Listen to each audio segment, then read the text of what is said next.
Oh, you're very sorry about that. I need to take that. So yeah, so where were we? Just got done talking about Captain Stacy's death, I think.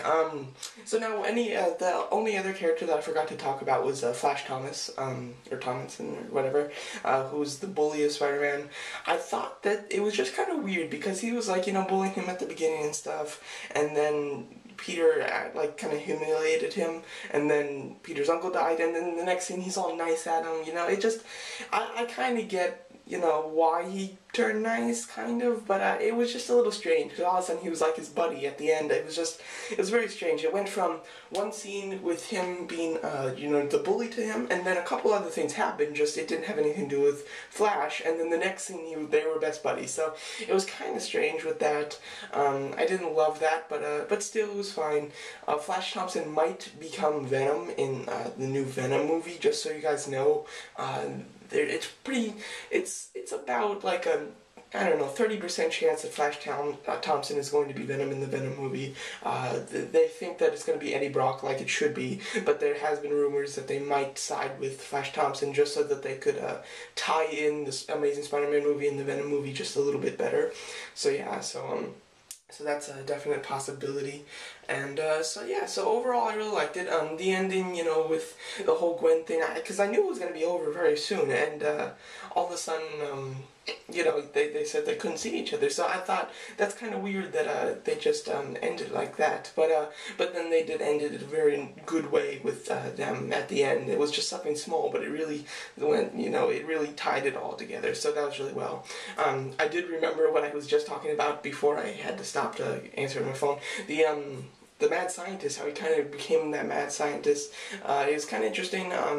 Lizard's a special villain because the actual the scientist is a nice guy. It's the Lizard that's the evil one. So there is a little bit. It's kind of different because you don't want the Lizard to die. You just want to stop him, and that you didn't really feel it that much. It felt like if Lizard died, everything would be fine. So I wondered if bringing his wife and his kid, because he did have those in the comics, a wife and a kid.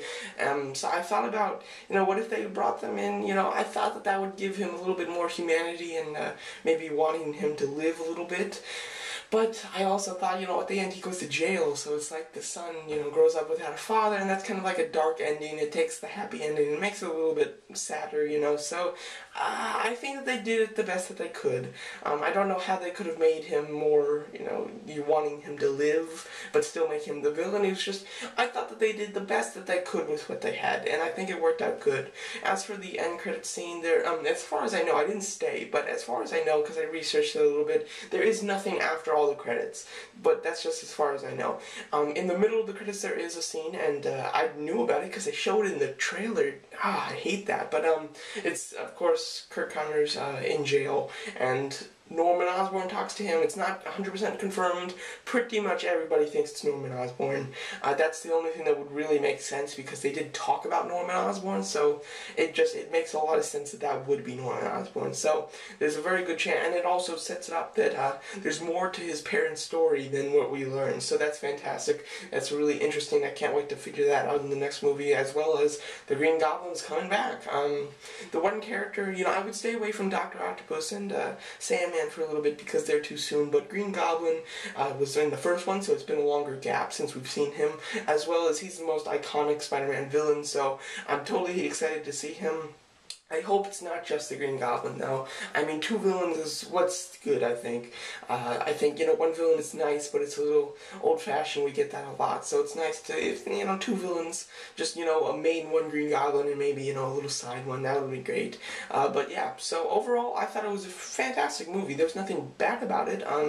A couple of nitpicking things that I have about it, but other than that, it's great. I really enjoyed it. I thought it was fantastic. It definitely won't be the best Spider-Man movie of the year. I mean, well, yes, it will be, but it won't be the best superhero movie of the year, just because, there's Avengers, and I'm assuming The Dark Knight Rises are definitely going to beat this one by, a mile, so it's still a very good movie, though, very highly recommended. Definitely go see it, and I definitely will be seeing it at least 2 or 3 more times before I leave for my trip, which is this Sunday. So yeah, I set it up so I could see it a lot of times before I left for vacation. So yeah, so I really liked it. I enjoyed enjoyed it. The lizard does talk. I find that a little interesting, but it actually worked. I'm glad the lizard talked. When I first heard it, I was like, eh. But when, after he started saying what he needs to say, it made sense why the lizard would talk. So I'm very happy with that. Overall, a really good movie, and I would highly recommend it to all of you. So there you go. Thanks for watching.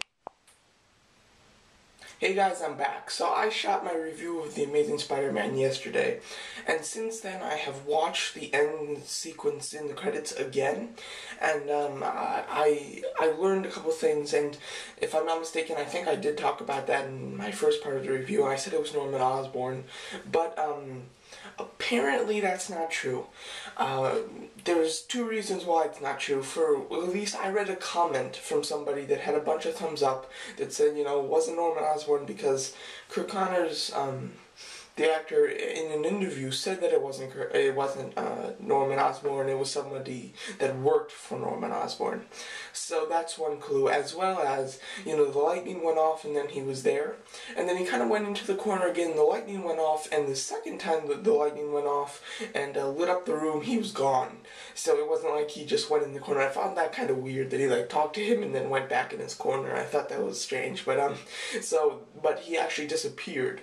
So it's somebody who's already got some kind of superpowers, and what I think and what a lot of people are starting to think is that it is Electro, because of course the lightning can travel through lightning or whatever, lightning is his thing, so that would make sense. I thought the lightning was a little over the top when I saw it in the movie. I was like, okay, this isn't, a cheesy thing, is it, with the lightning and then he's there and stuff, but if it was Electro, the lightning would make total sense. So there's a very good, and he works for Norman Osborn in the comics, doesn't he? I might be wrong on that statement, but even if he didn't in the comics, it would be so easy to just add him as a worker electrician, for Norman Osborn, or was doing something and got himself all electrocuted and stuff. So it would be very interesting. And also, I doubt that this has anything to do with it, but in a recent interview with Andrew Garfield, Spider-Man, he did say, the villains that he liked in the movie,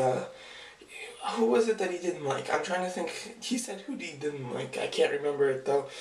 If I do remember it, but just after I film this, I'll put a little speech bubble in that says what he didn't like. But the characters that he did like were like Dr. Octopus, and he didn't like Kraven. Sorry, he didn't like Kraven. But the character that he did like and was one of his favorites was Electro.